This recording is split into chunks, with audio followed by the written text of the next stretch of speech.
Não há dinheiro. Ora, este é um argumento que não ouvíamos desde os tempos de Vítor Gaspar e da Troika. Gaspar foi-se embora, a Troika também, mas estas três palavrinhas caem sempre bem quando um governo precisa de arrumar reivindicações várias.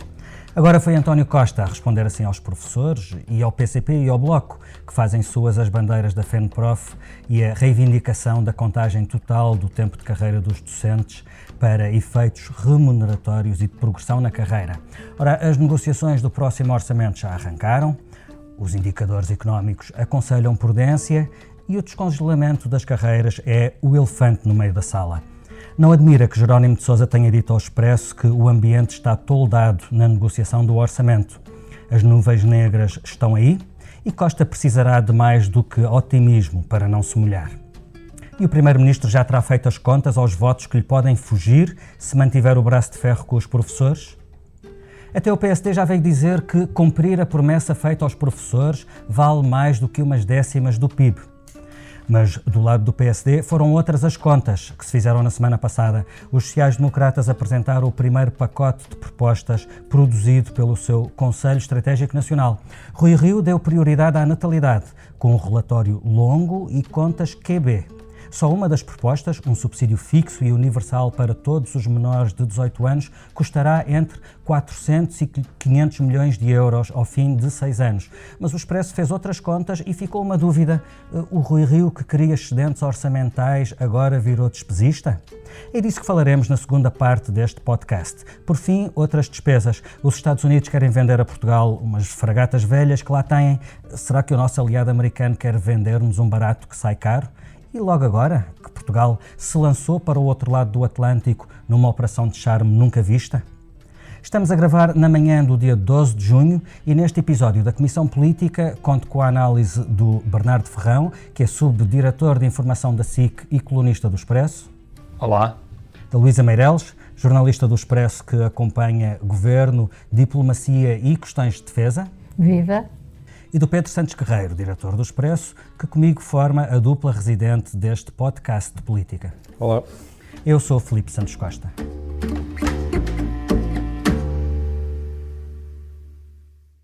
Não há disponibilidades para fazer o acordo com base na posição intransigente apresentada pelos sindicatos. Chantagem inédita. Inaceitável. De uma forma arrogante. Isto foi na semana passada e a nega de António Costa, conjugada com as acusações de Catarina Martins, Jerónimo de Sousa e a Luísa Apolónia, levam-nos direitinhos àquele tema que já tem lugar cativo aqui na Comissão Política. Tanto que decidimos que terá direito a um separador próprio que estreamos agora. Tensão na Geringonça.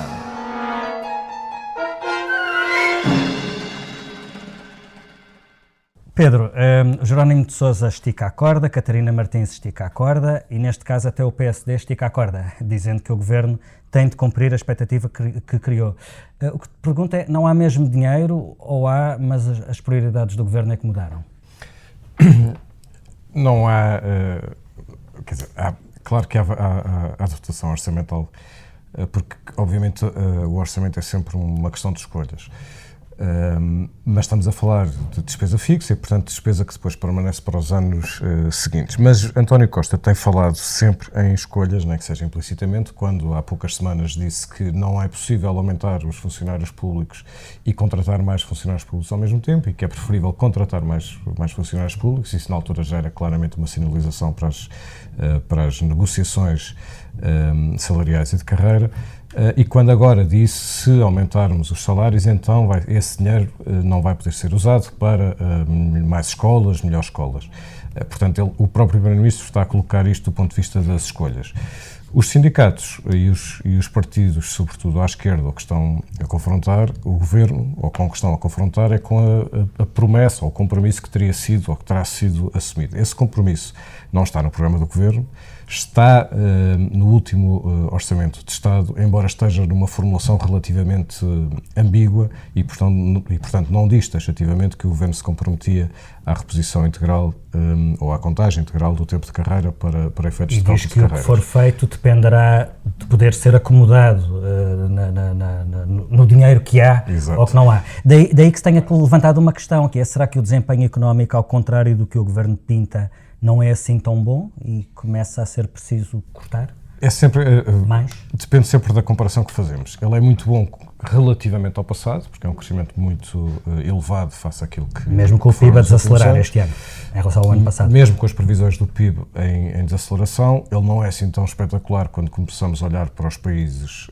ao lado na União Europeia e, sobretudo, o que percebemos é que ele está assente, e sempre esteve assente, em fatores que são alguns deles relativamente transitórios e, portanto, nós estamos a viver uma fase do ciclo económico e a economia é sempre cíclica, portanto, tem sempre pequenos ciclos de crescimento seguidos de pequenos ciclos de crescimento negativo, como dizem os economistas, e que nós estamos no topo desse, ou estaremos no topo desse pico positivo e, portanto, o que segue não é uma conjuntura, ou não é provavelmente uma conjuntura tão favorável, até porque há muitos fatores externos, desde a subida das taxas de juros por causa da Itália, a instabilidade internacional, etc. Muitos fatores externos que podem ameaçar o desempenho orçamental, que não está essencialmente assente em investimento, portanto, não é essencialmente produtivo, esse sim é mais duradouro. Por aí fora. Agora, o que aqui há de diferente? Nós podemos olhar para a questão dos professores pelo microscópio ou pelo macroscópio, portanto, pela questão em si, e ela merece ser analisada, ou pelo contexto político abrangente, mas, de qualquer forma, há claramente aqui uma mudança de discurso de António Costa. É a primeira vez que ouvimos António Costa dizer não há dinheiro, que é uma espécie de barreira que nem sequer é argumentativa, é pura e simplesmente um limite. E nós já ouvimos isto com Vítor Gaspar, como dizias na entrada. Isto faz lembrar um bocadinho o país está de tanga de Durão Barroso, mas sobretudo é a primeira vez que o Primeiro-Ministro diz isto. E, portanto, assume a sua argumentação política com o não há dinheiro e não na argumentação sobre a justiça relativa ou absoluta das medidas que toma. E isso inaugura um tempo novo. E esse tempo novo, claro que é uma caminhada primeiro para o Orçamento de Estado deste ano e depois para as eleições do próximo ano. Bernardo, tu assinalaste num texto que escreveste no Expresso na sexta-feira que o PS começa a dar sinais de desgaste nas sondagens e que parece estar a distanciar-se do objetivo, embora nunca assumido, de chegar à maioria absoluta. E o que é que isto tem a ver com o que estávamos a falar antes? É porque tu vês o reposicionamento de António Costa ao centro, jogando a cartada Centeno, apostando nas contas certas, dizendo a um dos sindicatos mais poderosos que não há dinheiro. Tu vês isso como resposta a esse desgaste nas sondagens, tentando segurar essencialmente os eleitores moderados de centro, aquele 1 milhão de votos que decide eleições? Sim, eu acho que esse é o grande objetivo de António Costa neste momento, segurar o que tem, e o que tem já é muito. Eu escrevi sobre a questão do desgaste da sondagem do Partido Socialista porque sei que essa é uma questão que preocupa neste momento alguns dirigentes do Partido Socialista que olham para que olham com preocupação para o facto de se estar a consolidar uma ideia de um novo rumo do Partido Socialista e da governação de António Costa, que é um rumo que se está a desviar cada vez mais da esquerda. Ou seja, se quiseres, o pedronunismo que se afirmou de forma tão vincada no Congresso do Partido Socialista está neste momento a ficar algo preocupado com o que se está a passar. Até porque o pedronunismo, para resultar, precisa de bastante dinheiro. Exato, precisa de bastante dinheiro e António Costa respondeu claramente não há dinheiro. Portanto, ele respondeu não só aos sindicatos, como respondeu, se quiseres, também um pouco ao pedronunismo. Mas eu acho que esta questão dos professores decorre de duas coisas, que podem parecer contraditórias, mas não são, que é, se quiseres, António Costa é um bocadinho vítima do seu sucesso, mas é também vítima de algumas trapalhadas. Vítima do seu sucesso, porquê? Porque andou a vender ao país, nos últimos 2 anos e meio, um país das maravilhas, um milagre económico, etc. E, portanto, neste momento está tudo a apresentar-lhe a fatura. Como já tinha vindo a acontecer noutros orçamentos, agora a coisa cresce de tom, porque é o último orçamento e porque os professores não são propriamente uma brincadeira, como tem mostrado a história. Por outro lado, é vítima das suas trapalhadas, porquê? Porque este processo dos professores foi gerido com os pés. Não pode ter sido pior gerido, muito mal pela Secretária de Estado da Educação. Aliás, lembro-me de estar contigo na SIC Notícias há uns meses depois de uma entrevista da Secretária de Estado da Educação, e depois dela ter estado no Parlamento nessa semana, onde ela, de certa forma, entreabriu a porta aos sindicatos. Nessa altura ela era a maior, porque tinha Era a conseguido maior. desarmadilhar uma bomba empurrando para a frente. Exatamente. O problema é que criou uma bomba relógio. Depois, o Ministro da Educação não é propriamente o melhor gestor político, se quiseres. Não chega ao ponto de Marcos Mendes dizer que é um erro casting, mas aproximo bastante dessa declaração de Marcos Mendes. E depois, quer dizer, depois temos agora António Costa, que teve no fundo que vir desautorizar o Ministro da Educação e tem de vir com esta frase dizendo não há dinheiro, com as negociações do orçamento de facto a aproximarem-se muito, mas eu também acho que PCP, sobretudo PCP, não quer que isto chegue ao orçamento. Eu acho que o Partido Comunista Português está interessado em resolver isto antes do orçamento. E acho que o Mário Nogueira tem dado alguns sinais nesse sentido, porque o PCP percebe que isto pode ser também uma casca de banana, ou seja, António Costa estar aqui a forçar bastante para que haja uma ruptura que provoque uma antecipação de eleições. E essa ruptura era ótima para António Costa. E, portanto, acho que o PCP percebe isso. E depois há aqui um jogo de sindicatos que eu acho que é meio perigoso, que é os sindicatos da CGTP e este sindicato... Agora há um sindicato do Bloco. Stop, que é uma coisa assim meio inorgânica, que são sempre os sindicatos mais perigosos, não é? Dá a entender que quer levar a coisa às últimas consequências. E o levar até às últimas consequências é perigoso para, por exemplo, Mário Nogueira e o Ministro da Educação e o próprio António Costa e o PCP. Portanto, há aqui esta guerra de sindicatos... É melhor o diabo que conhecemos. Exatamente. Portanto, há aqui esta guerra de sindicatos que também levanta aqui vários perigos políticos para este processo. Tu achas que António Costa abdicou de crescer eleitoralmente à esquerda? O argumento à la Gaspar significa isso? Eu acho que significa, sobretudo, que ele eventualmente estará disposto a perder alguma coisa. Para ganhar o quê? Para ganhar a reputação que ele acha que ficou firmada de que o PS também é um partido de contas públicas. Ou seja, para seduzir o eleitorado moderado do centro. Exatamente. Aliás, acho que todos no Congresso ele teve uma intervenção mais virada para o centro, não é? Mais centrista, e acho que isso até, digamos que faz um favor, entre aspas, ao próprio PC. Porque, na verdade, a Geringonça sempre assentou muito e começou foi o sim do PCP que permitiu avançar com esta solução.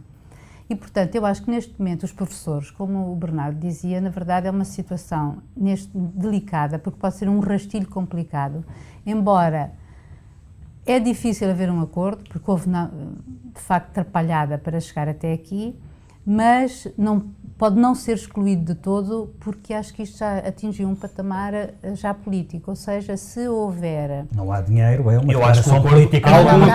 Em termos de acordo, ou de avançar para a frente, ou seja, é aí que eu digo o patamar político, se o PCP decidir, digamos, entre aspas, lançar os cães. É verdade que existe esse perigo de radicalização, sobretudo, como tu disseste, pelo tal novo stop. O stop que é de gente do MAS. Vem do MAS, portanto, ainda são mais radicais. Portanto, isto cria uma coisa muito complicada para o Mário Nogueira, que pode ser obrigado a radicalizar. Embora ele, na última declaração, já disse que talvez houvesse... Portanto, é possível, é capaz de haver. Agora, se não houver um compromisso aqui, evidentemente que isto vai toldar o orçamento, como o Jerónimo disse, e isto fica muito complicado. Mas... Luísa, sobretudo porque o não há dinheiro não caiu do céu aos trambolhões. Acontece na mesma altura em que há um acordo de concertação social em que mexe nas leis laborais de uma maneira que a esquerda não gosta, em que a lei de bases do SNS está a ser desenhada para o governo por Maria de Belém Roseira. Tudo isto significa um esforço, o tal esforço de agarrar o centrão, significa desguarnecer a esquerda. Significa António Costa, significa o que António Costa sempre foi. Sobreviver. Mas não é só isso, eu acho que significa que, de facto, ele... Tu achas que há uma estratégia aqui, Há Luísa? uma estratégia, acho que há uma estratégia aqui. Ele não quer desguarnecer o PC, porque ele sabe que isto quebra pelo PCP. Sim, mas não quer de certeza fazer favores ao PCP também. Não, mas eu acho que... Nunca os fez, aliás. Acho que esta situação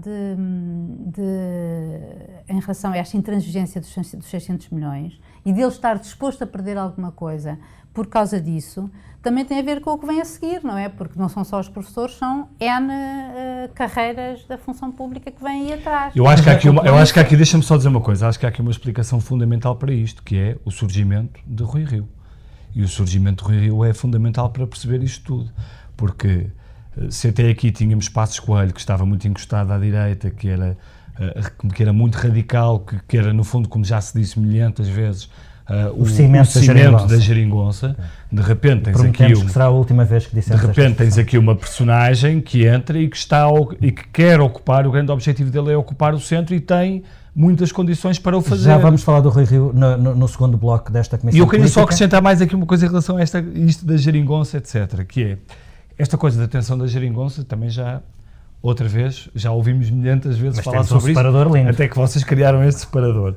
Eu não acredito nada nesta questão do orçamento estar em causa e da tensão. Acho que isto faz tudo parte. Aliás, tu viste o que disse a Catarina Martins ontem, claro. disse mesmo. Acho que nós passamos de uma fase que era a fase em que se vincavam as convergências para uma fase em que se vincam as divergências.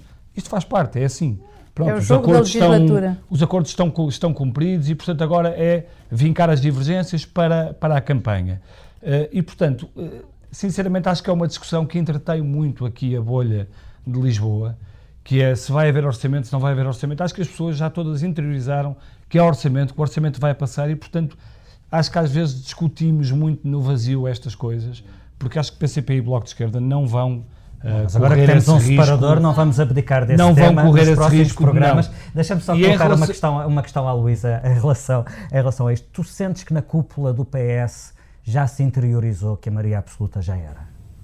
Eu acho que, eu não sei se ela foi muito explícita, talvez tenha havido esse desejo, mas não acho que tenha sido uma coisa muito... Desejo houve de certeza, sim, um partido de poder que não deseja uma maioria absoluta. Sim, mas eles já terão interiorizado que não dá.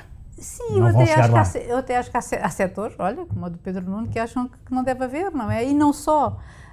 E, portanto, não creio que isso seja o impeditivo, porque esta solução também só é possível se não houver maioria absoluta. E eu acho que, para já, o António Costa ainda não deu sinais de que quer pôr de parte.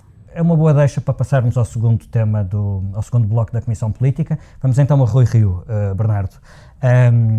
Enquanto os olhos estão todos postos na geringonça, Rui Rio vai fazendo o seu caminho. O PSD veio dar razão aos professores, não tanto porque concordo com eles, mas porque acha que há expectativas que devem ser cumpridas e, entretanto, lançou o primeiro pacote. E porque quis explorar ali como é evidente. Explorar ali a polémica no governo. Dentro da geringonça. Um bocadinho de oposição, que também é preciso. E apresentou o primeiro pacote da tal oposição pela positiva, um pacote de incentivo à natalidade, e há ideias neste pacote que podem pesar muito no Orçamento de Estado. Por exemplo, o tal subsídio fixo e universal que o PSD propõe para todas as crianças até aos 18 anos custará, ao fim de 18 anos, ou seja, o primeiro ciclo completo desta nova prestação, mais de 1.000 milhões de euros anuais. Estas foram contas feitas pelo Expresso, que pesam bastante mais do que as que foram apresentadas por Rui Rio. Não é que as de Rui Rio estejam erradas, simplesmente ele faz outra conta. Ele fez um cálculo para ao fim de 6 anos e nesse período custará entre 400 e 500 milhões de euros. Bernardo, o Pedro dizia há pouco que governar é fazer opções, e é verdade, e o Rui Rio anunciou uma opção nas suas prioridades se for governo. Mas mais de 1.000 milhões de euros é muito dinheiro. O PSD virou despesista? O PSD, eu acho que virou, se quiser, eleitoralista. Rui Rio está neste momento mãos largas e António Costa aparece como austeritário, não é? Quase que inverteram os papéis, os dois. É a ordem natural das coisas, em termos do ponto de vista de governo e oposição, mas talvez não do ponto de vista de Rui Rio e António Costa. O que eu acho, eu já elogiei essas medidas e acho que Rui Rio faz bem, porque assim, um líder da oposição, para ser ouvido, tem de apresentar alternativas, tem de se mostrar e tem de explicar ao que vem. E um líder da oposição sem ação, sem iniciativas, não está lá a fazer nada. E, portanto, acho bem que o Rui Rio tenha apresentado essas medidas. Acho que são medidas fundamentais, medidas que dizem muito respeito às pessoas, que tocam em pontos fundamentais para as pessoas, a questão da natalidade, a questão das creches, do ensino pré-escolar, etc. Agora, eu não sei se o líder do PSD, a certa altura, não pode dar aqui a impressão de estar muito ao sabor do eleitoralismo, das pressões dominicais do Luís Marques Mendes. Houve essa coincidência extraordinária, não é? Houve essa coincidência Marques Mendes extraordinária. acusou de parecer a bengala do governo, que Sim. não apresenta nada de E depois, diferente. quer dizer, e no dia seguinte lá estava um pacote não podes diferente. ter um Sem que líder a do Comissão PS. Política tivesse conhecimento. E não Sem que a podes, Comissão Política do PSD soubesse disso. e não pode ser um líder do PSD que fala em superávit e que fala nas contas certas e que se apresenta como homem do Excel e depois apresenta assim medidas que nem se percebe muito bem quanto é que vão custar. E, portanto, é isso que eu acho que Rui Rio tem de cuidar, porque um dos grandes ativos de Rui Rio é a sua coerência, a sua seriedade. Pelo menos é essa a imagem que as pessoas têm dele. E, portanto, acho que Rui Rio não deve pôr em causa esses ativos. Dito isto, acho que fez bem, acho que marcou a agenda, acho que obrigou António Costa a vir responder, tal como uma outra iniciativa que ele teve, que foi propor aquele acordo para o Serviço Nacional de Saúde com outros partidos. E, portanto, Rui Rio acho que começa aqui a fazer algum caminho. É verdade que lhe falta uma coisa fundamental, que é tempo, mas começa a fazer aqui um caminho alternativo e começa a cumprir o plano, porque o plano, eu acho que o plano que Rui Rio traçou quando se apresentou era, de certa forma, desbloquear o que era o PSD de Pedro Passos Coelho, que era um PSD que estava completamente virado de costas para tudo, sobretudo para o governo, e portanto o Rui Rio acabou com isso, e ao fazê-lo, abanar a geringonça por dentro. E é isso que ele está a conseguir fazer. E portanto, quanto mais próximo o Rui Rio está de António Costa, mais PCP e Bloco de Esquerda podem tender a radicalizar. E ao radicalizarem, podem afastar eleitores mais moderados que vão para o PS, ou para o PSD. E portanto, Rui Rio acho que está a conseguir fazer aqui algum caminho. Pedro, o PSD também já disse que pode deixar passar as alterações às leis laborais que foram acordadas na concertação social. Rui Rio predispôs-se para este pacto na saúde, de que o Bernardo falava, e está a ser criticado por isso dentro de alguns no PSD. Mas talvez a questão seja outra. Um acordo do PSD com o PS sobre o SNS será mais problemático para o PSD ou para a geringonça? Provavelmente para a geringonça, não é? Para a solução do governo, sim. Até porque não há uma contradição ideológica, programática, se o PSD aprovar esse acordo para o SNS. Pode haver taticamente a dificuldade do PSD parecer muito colado ao PS. Pode haver essa questão, conjunturalmente pode passar essa ideia. Mas, sim, é isso, tal ideia da bengala que Marques Mendes sim, mas, quer dizer, falou. Mas a bengala existe. É muito evidente que a oposição tem vindo a ser feita pelo PSD em relação a António Costa. Só teve ali um momento, pelo menos até agora, um momento assim de maior acrimónia, que foi quando foi conhecida a história de Manuel Pinho e portanto, a sua ligação aos casos de corrupção de Sócrates. Aí o PSD cresceu bastante, mas foram umas semanas, de resto tem estado muito alinhado e com grande amizade política. Por que é que isso é bom para o PSD? Eu não sei se é bom para o PSD, mas parece-me que Rui Rio acha que é bom para ele. Porque uma vez que Rui Rio tem efetivamente muito pouco tempo a criar uma liderança, depois de ter assumido a presidência do partido até às eleições, e partindo ele de uma base de sondagens tão baixa e tão distante, ele parece ter criado um plano para as relativas que não passava por ganhar as eleições, ou assumia que pode não ganhar as eleições, a não ser que alguma coisa de extraordinário ocorra. Aliás, ele disse isso na altura no debate com Santana Lopes, mas para saber perder.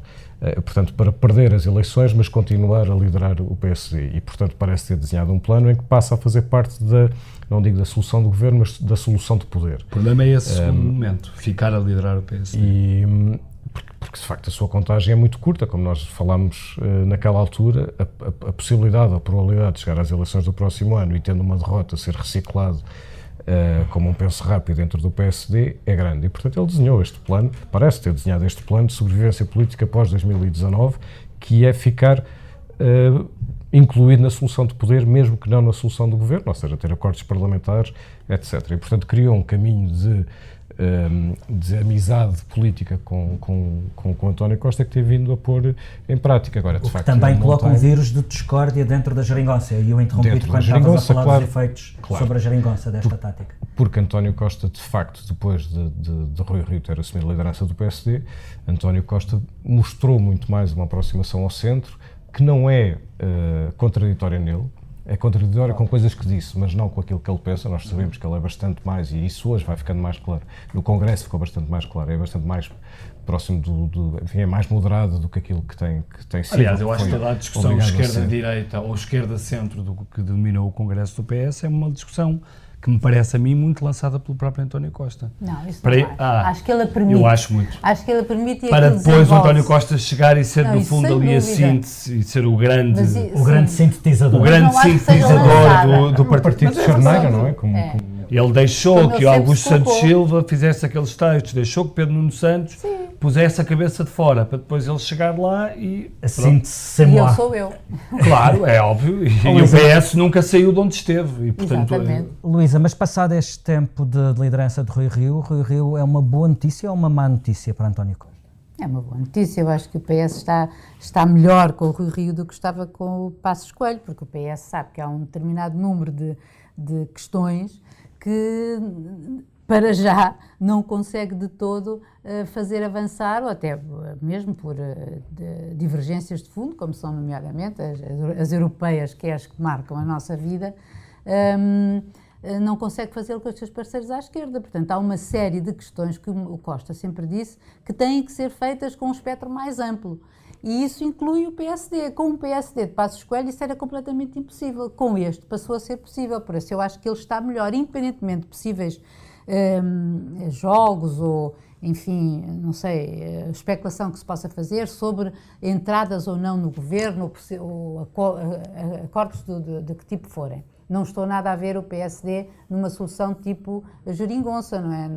Não estou mesmo, numa outra versão em 2019. Mas acho que o PS e António Costa está melhor com este PSD de Rui Rio, isso não tenho a menor dúvida. Até porque tem possibilidades, tem alternativas, não é? Claro, Então o Charneira é uma espécie de dobradiça que abre para a esquerda e abre para a direita, e ele é o elemento que... Mesmo que Rui Rio ajude a empolar as divergências dentro da geringonça?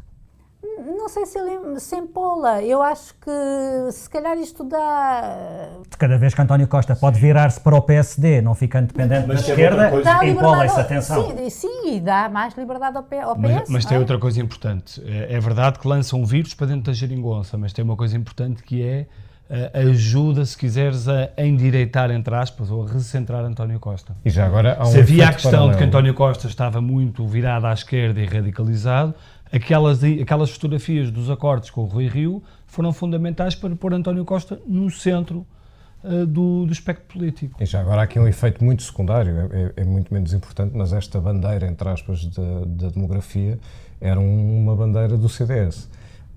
Não era do PSD. Mas é social-democrata. Não é isso. Mas quem tinha mais trabalhos feitos sobre esta área era o CDS. Aliás, isto irritou bastante o CDS. Tipo, não, mas isso era nosso. Mas o aliás, não são solucionistas. Não tinha.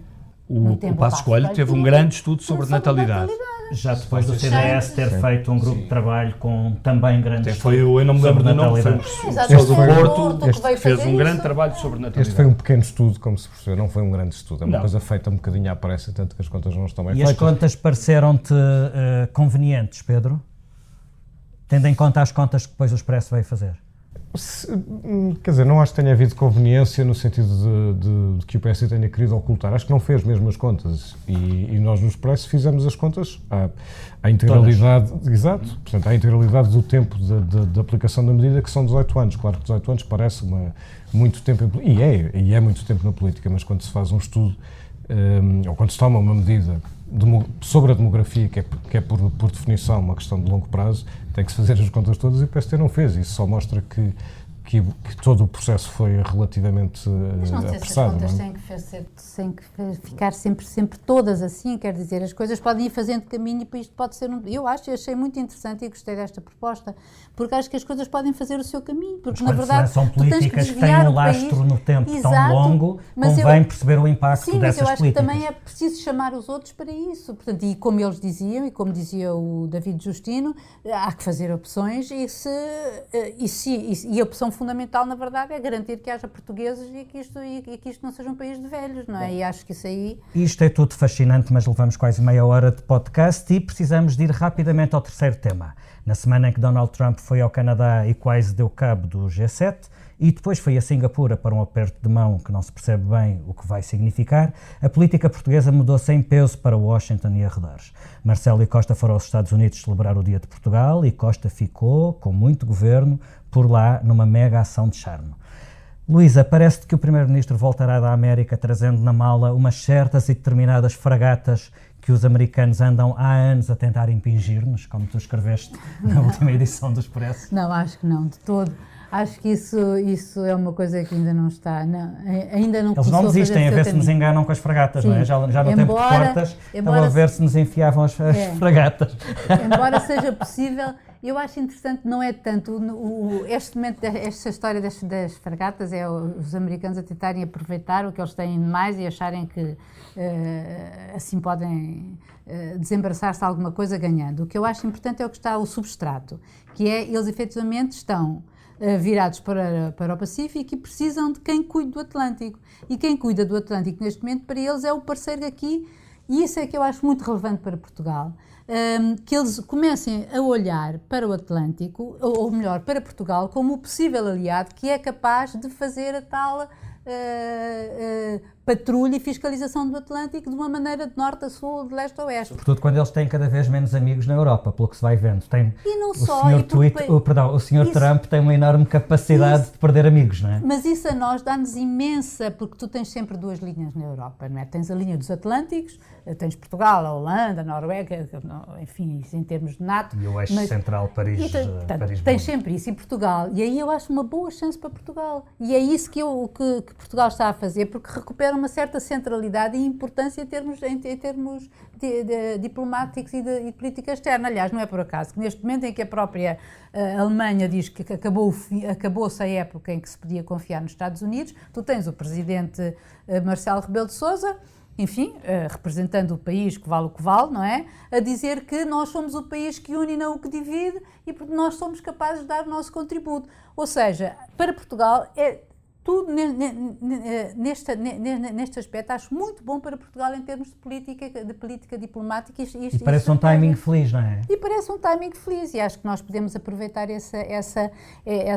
Olha, agora neste momento, com a ruptura, digamos assim, em termos comerciais, Trump está a fazer tudo o que prometeu. México, Canadá, China eram os seus grandes inimigos e ele prometeu e está a cumprir. E agora... E Portugal e os europeus estão tentados, nomeadamente a Alemanha, que é quem mais perde, a retaliar e já começam a fazê-lo, porque a proposta de fundo de defesa, precisamente, que vai ser amanhã anunciada pela União Europeia, já vai excluir, só vai funcionar, só vai haver fundos para consórcios ou programas que incluam pelo menos 3 empresas europeias. Portanto, a quarta, se for americana, já não dá.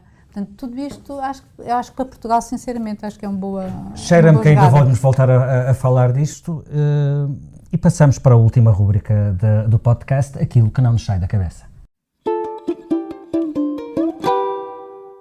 Bernardo, o que é que não te sai da cabeça? Bem, falaste há um bocadinho aí no Sr. Tweet, gostava de ler um tweet, não é um tweet do Sr. Trump, mas é um tweet de Catarina Martins, que não me sai da cabeça, em que ela diz, no dia 10 de junho, virá o dia em que os discursos oficiais serão capazes de reconhecer a enorme violência da expansão portuguesa, a nossa história esclavagista, a responsabilidade no tráfico transatlântico de escravos, até podia ser num 10 de junho, mas ainda não foi hoje. #Dia de Portugal. E depois gostava também de ler um comentário ao tweet de Catarina Martins que achei piada. E diz assim, daqui a pouco vamos criticar o homem sapiens por ter descoberto o fogo e culpá-lo pelos incêndios do ano passado. Esse não está assinado. Acho este tweet de Catarina Martins,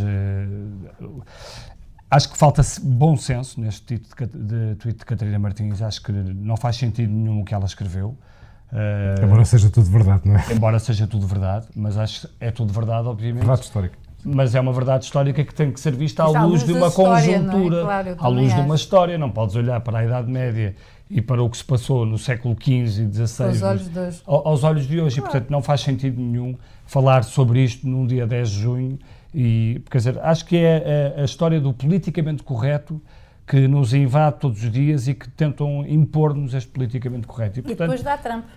E depois dá Trump. Acho que este tweet de Catarina Martins era totalmente escusado e ficou-lhe mal. Luísa, e no teu caso, não te sai da cabeça algum tweet? Não me sei, a mim isto é um bocadinho mais depressiva, porque fiquei um bocadinho muito incomodada com este novo normal que é a nova política internacional e a recusa de Itália em fechar a recusa, ou seja, o encerramento dos portos italianos àquele barco Aquarius que vinha com 600 refugiados, que tinha recolhido das pateras e depois Espanha ofereceu-se. E no fim o governo italiano cantou vitória, como se tivesse feito uma grande coisa. Uma grande coisa, e agora se vê, e porque o próprio navio, que é de uma organização internacional humanitária, que disse que era impossível chegar a Valência por causa das condições do próprio navio, não tinham mantimentos, não tinham condições meteorológicas, tampouco, e agora vão ser navios costeiros, navios da Guarda Costeira italiana que vão transportar parte desses Tudo refugiados. menos deixá-los entrar.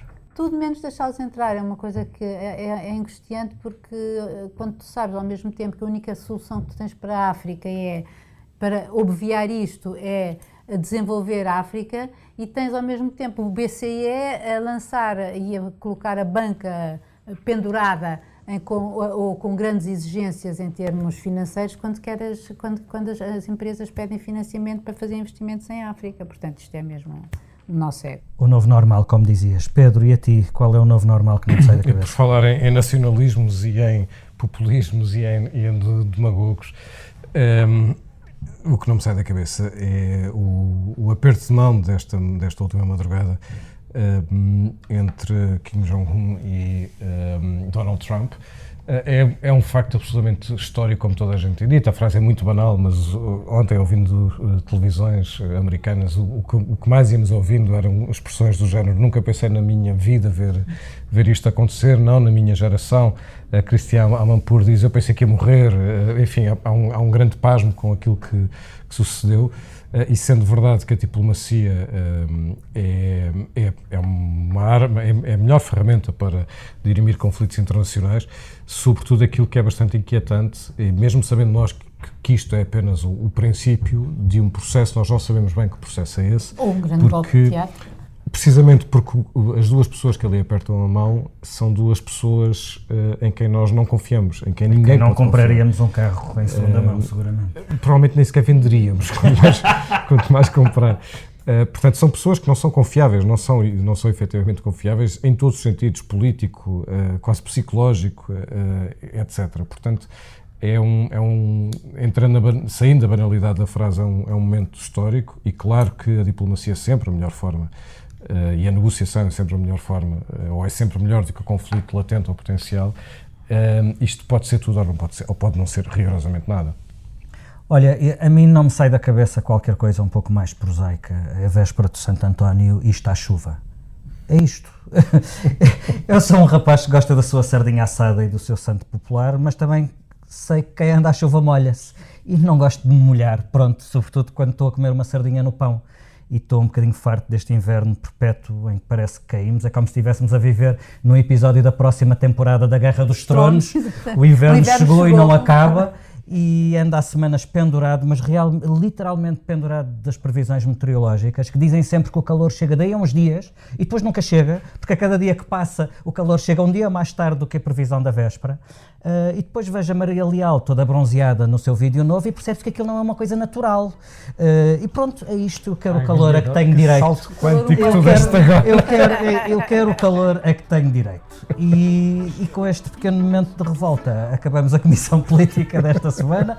A edição multimédia é do João Santos Duarte, a ilustração é do Tiago Pereira Santos e despedimos-nos com o verão possível. Todos